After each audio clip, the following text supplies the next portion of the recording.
साथियों, आज के इस कार्यक्रम में कार्यकर्ता सम्मेलन जो आयोजन किया गया है लोकतांत्रिक जनपहल बिहार की ओर से, हम आपका क्रांतिकारी अभिनंदन करते हैं, स्वागत करते हैं।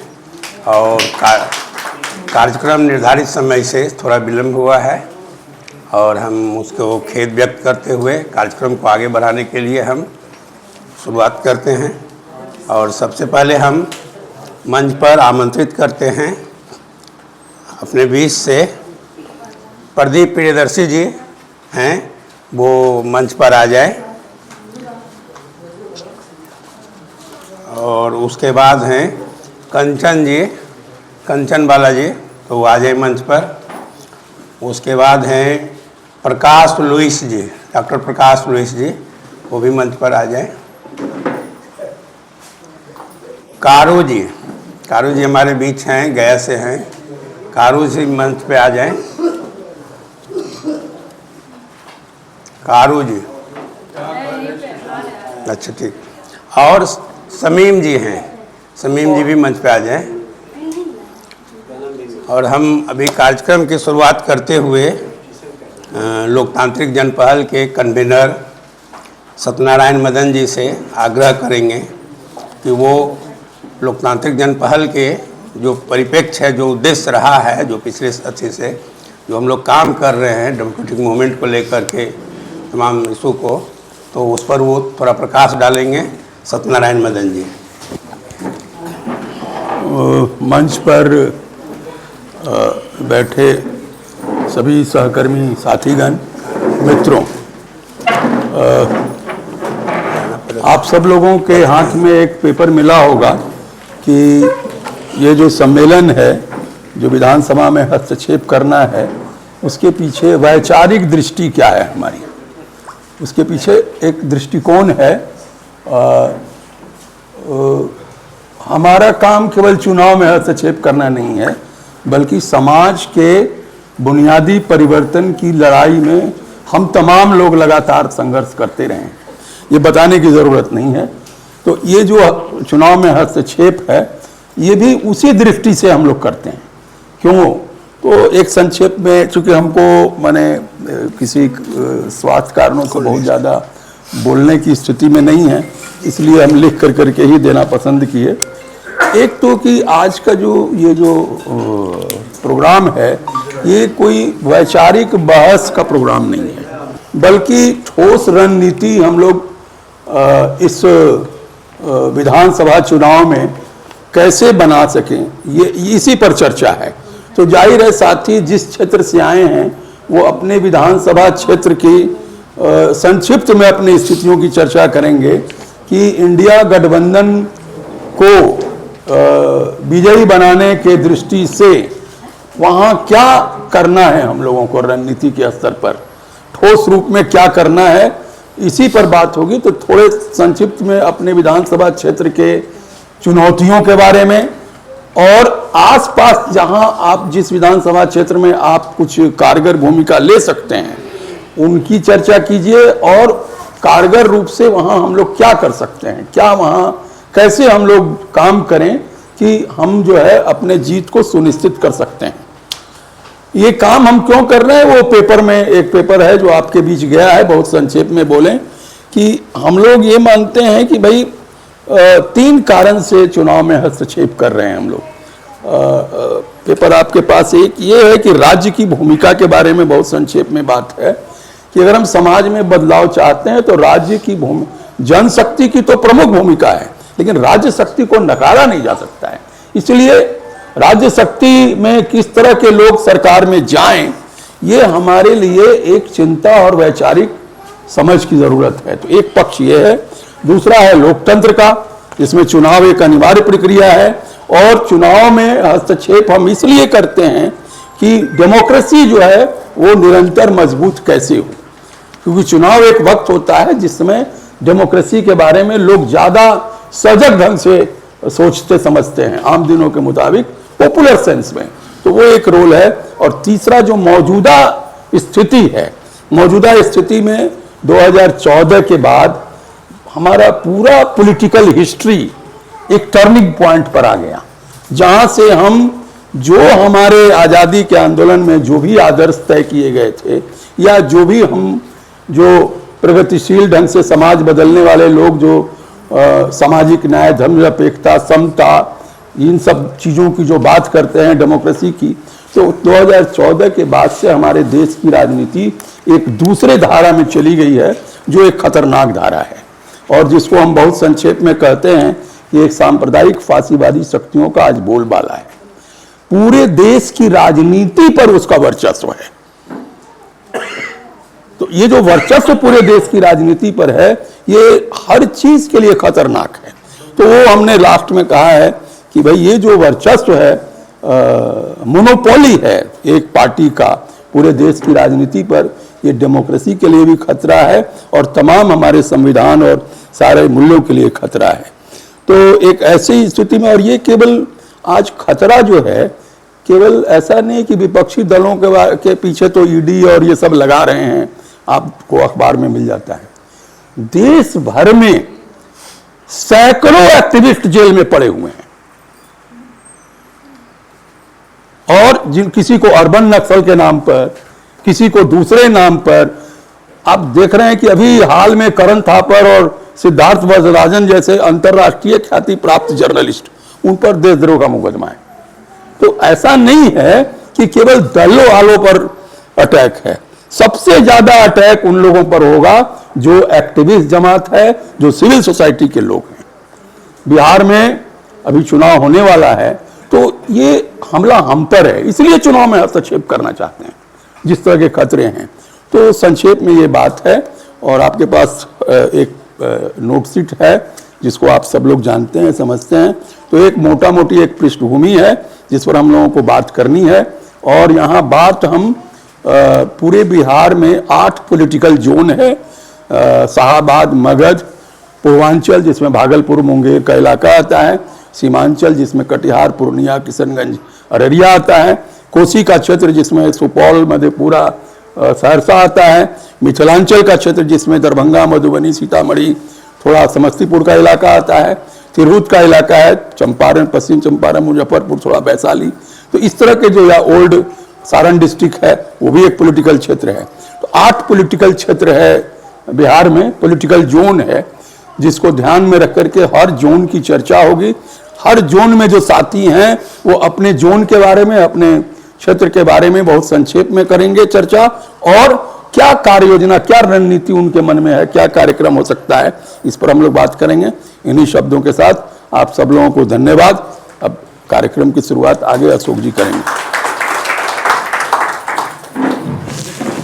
साथियों, मदन जी आपके बीच जो राजनीतिक परिस्थिति है और जो कार्यभार है उनके उसके बारे में रखे हैं।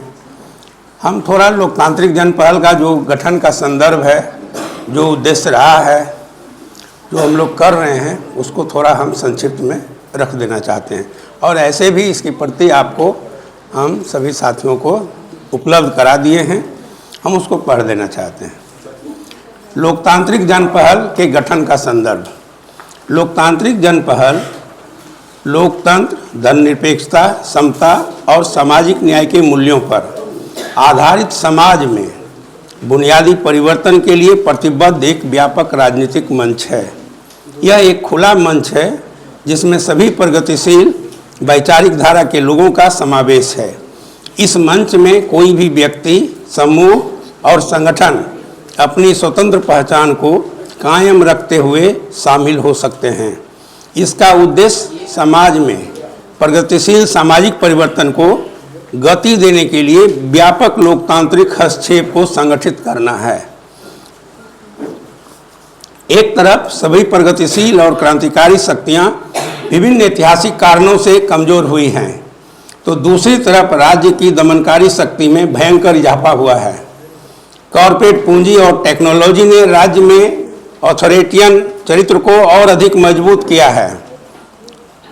मौजूदा समय में जनता के स्तर पर जितने भी तबकाई संघर्ष, जैसे दलित, पिछड़ा, महिला, किसान, मजदूर, युवजन तथा मुद्दा आधारित जैसे पर्यावरण, भूमि आदि संघर्ष हैं, सबका सीधा अंतर्विरोध और टकराव राज सत्ता से है।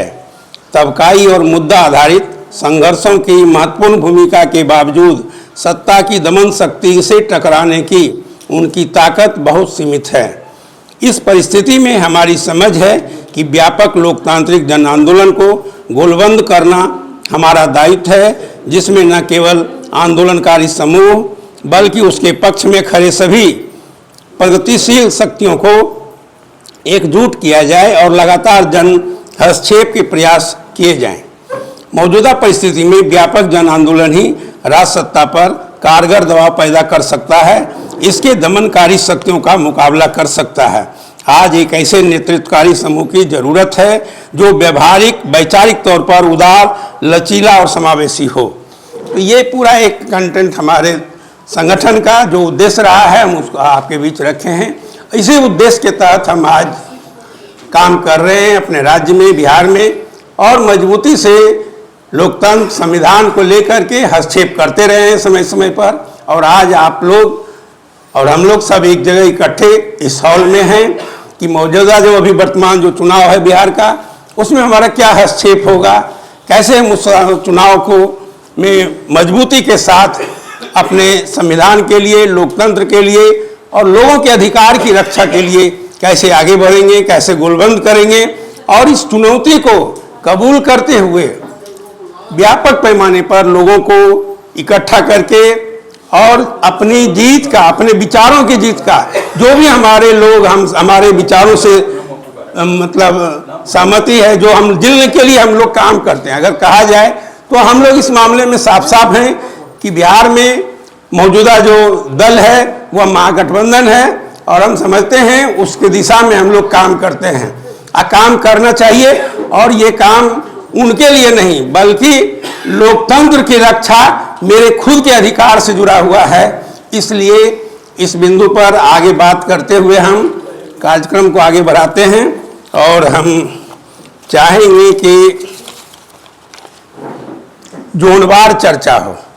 जोनवार चर्चा का यह था कि हर जिले में अलग अलग जगह का क्या क्या स्थिति है वहाँ का, उसके आधार पर कुछ चर्चा होगी, कुछ आपकी समस्याएं, जिसके आधार पर हम लोग एक रणनीति बना सकें और इस चुनाव में हम लोग उस आधार पर जो आपके विचार आएंगे, जो सुझाव आएंगे, जो भी समस्याओं का होगा उसके कारगर ढंग से मजबूत हस्तक्षेप करने की एक रणनीति बना सके लोकतांत्रिक जनपहल। और लोकतांत्रिक जनपहल का मतलब है हम सभी मिल करके एक बेहतर रणनीति के साथ इस चुनाव को चुनौतीपूर्ण रूप से लें और आगे बढ़ सकें और निश्चित रूप से हम इसको अपने जीत की ओर बदलेंगे। इस आशा के साथ हम उम्मीद करते हैं कि अब आगे चर्चा के लिए तो अभी हम लोग विषय प्रवेश हो गया, इसलिए और कोई भाषण का हम लोग सत्र नहीं रखते हैं। तो अभी 3 जोन यहाँ लिखा हुआ है, शाहबाद जिसमें आरा, बक्सर, कैमूर, रोहतास, औरंगाबाद। मगध जोन में है गया, नवादा, नालंदा, बेगूसराय, पटना। और पूर्वांचल में है मुंगेर, लखीसराय, बांका, भागलपुर, शेखपुरा। तो अभी शाहबाद का जो जोन बना है इसमें आरा, बक्सर, कैमूर, रोहतास और औरंगाबाद उसके साथ ही आएंगे और वहाँ के बारे में अपनी बात को संक्षिप्त में रखेंगे 5 मिनट में और अशोक जी इसका संचालन करेंगे। हम चाहेंगे शाहबाद से जो जोन है उसमें से आरा, बक्सर, कैमूर, रोहतास, तो किन किन मैंने जो जिला है, जैसे आरा से पहले अगर कोई है तो बताइए। आरा से, वो आएंगे बक्सर से, तो बक्सर से आइए, एक साथी रखिए यहाँ पर। क्या नाम हो गया आपका? अरुण मुसर मेरा। जी आ रहे हैं ना? जन जन से आई आवाज, बदलो बिहार। लोकतांत्रिक जन पहल बिहार के द्वारा आयोजित की गई है। बहुत अच्छी पहल है। यह पहल लोकतंत्र के लिए बहुत ही जरूरी है, क्योंकि लोकतंत्र में जितने भी लोग आज समाज के हैं इस देश में, वो सभी लोगों ने त्राहिमाम त्राहिमाम कर रहे हैं और किन्हीं को कोई बस नहीं चल रहा है, चाहे सत्ता पक्ष वाले हो या विपक्ष वाले हो। विपक्ष वाले लोगों को भी इसका कोई अथी नहीं है, क्योंकि जितनी पहल हम लोग आज़ादी के लिए कर रहे हैं उससे ज़्यादा पहल वह आपको गुलाम बनाने की पहल कर रही है। तो इस देश में एक एंटी डिफेक्शन लॉ बना दिया, कानून, जिसमें सभी लोगों को बांध दिया। एंटी डिफेक्शन लॉ कानून में सभी लोगों को बांध दिया, चाहे किसी दल का हो। तो हम थोड़ा सा लोकतांत्रिक पद्धति पर कहना चाहेंगे कि इस देश को, सत्ता को चलाने के लिए यह इस देश का संविधान है। तो संविधान को भी जानना सभी लोगों को बहुत जरूरी है।